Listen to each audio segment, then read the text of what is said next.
Ya, mungkin saya bertanya kepada Ibu Pungki. Ibu Pungki, yang dikatakan oleh Bang Manajer di sini supaya institusi Polri atau juga aparat-aparat penegak hukum ini tidak terayu dengan derasnya rayuan-rayuan politik sehingga kemudian marwahnya ini bisa terjaga. Bagaimana? Ya, saya setuju bahwa memang polisi harus netral ya, dan memang berdasarkan Undang-Undang Polri pasal 28 itu menegaskan bahwa Polri harus netral. Dan kalau Kompolnas sendiri, kami kan sebagai pengawas fungsional, kami juga memantau apa yang dilakukan oleh Polri pada saat misalnya mereka melakukan pengamanan pilkada. Nah, atau pengamanan pemilu. Nah, proses ini diikuti oleh Kompolnas baik pada saat awal ya, kampanye-kampanye, pada saat pendaftaran, kemudian akhir kampanye, pada saat pencoblosan hingga pada saat akhir. Nah, kami melihat dan mencatat itu, kami melihat anggota Polri yang ada di lapangan sudah melakukan tugasnya dengan sungguh-sungguh. Bahkan kita kemudian melihat bahwa memang Polri telah lulus uji untuk membuktikan mereka sudah melaksanakan pengawalan demokrasi dengan baik. Nah, cara-cara yang dilakukan misalnya dengan tadi tetap bersikap netral, kemudian bagaimana mereka juga bisa menjaga situasi agar tetap kondusif. Karena kan memang negara kita ini masyarakat juga masih belajar berdemokrasi ya untuk bisa menjadi negara dengan demokrasi yang seutuhnya. Jadi tidak hanya prosedural gitu ya. Kalau prosedural kan misalnya pemilu 5 tahun sekali itu masuk sebagai negara demokrasi yang prosedural. Tapi yang hakiki artinya rakyat bisa memilih dengan bebas dan juga tidak dipengaruhi oleh misalnya kepentingan-kepentingan partai politik atau elit-elit yang lain, misalnya dibeli dengan politik uang dan sebagainya. Nah, itu dicoba untuk dilakukan polisi bekerja sama dengan institusi-institusi yang lain. Misalnya dengan KPU, kemudian dengan Sentra Gakumdu, dengan KPK dan sebagainya. Baik, sekarang saya ke Bang Manajer. Pak Listio Sigit sempat mengatakan bahwa di masa jabatannya diharapkan hukum ini tidak tajam ke bawah, tumpul ke atas. Tapi kemudian kalau mau tajam ke atas bawah. Ini sebenarnya bisa menjadi kenyataan atau mungkin bahasa masyarakat, apakah ini menjadi wacana sampai ke kemudian arahan-arahan itu kepada aparat-aparat yang di Polsek, Polres ini bagaimana? Iya, kalau bahasa publiknya memang publik berharap Pak Kapolri kita yang baru itu membawa polisi ke khitohnya sebagai pengayom, pelindung dan pengayom masyarakat gitu.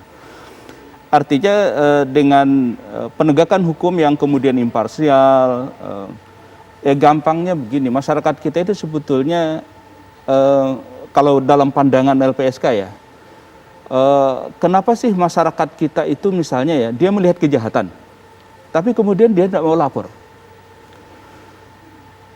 Itu sebetulnya karena masyarakat kita bukan nggak peduli, ada ketakutan loh. Kalau dia melapor jadi saksi, ribet urusannya. Misalnya begitu ya. Nah, kalau ini misalnya Kapolri kemudian bisa mengedukasi publik gitu ya, dengan program-program yang sangat bagus itu gitu ya.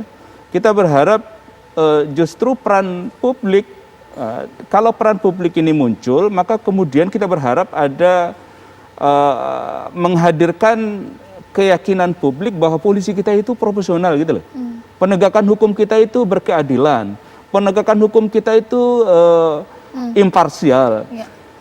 Sehingga apa yang kemudian di publik dikenal ini kalau hukum kita ini tajam ke bawah, tumpul ke atas, kita berharap justru Pak Kapolri kita ini memastikan bahwa hukum itu tajam ke atas, tajam ke bawah, tajam ke samping, tajam kiri kanan gitu loh. Sehingga kemudian kepercayaan publik akan muncul. Misalnya ya, publik ingin bahwa bersih-bersih misalnya di negeri ini. Korupsi menjadi isu yang masih menjadi isu sangat menakutkan kita, memprihatinkan kita. Kita berharap misalnya kasus yang melibatkan oknum kepolisian misalnya, contoh Joker misalnya ya. Ini kalau ini kemudian menjadi entry point misalnya, kita berharap justru ke depan bersih-bersih ini mulai dari Jadi kalau mau nyapu lantai ya mulai dari sapunya ini bersih gitu loh. Oke. Sapunya ini bersih. Siapa sapunya itu ya penegak hukum itu. Baik. Gitu. Ya, Nah ini saya kira beberapa ya. tantangannya ya. Bu Pungki, mengenai hukum yang berkeadilan, seberapa besar masyarakat bisa berharap mengenai ini?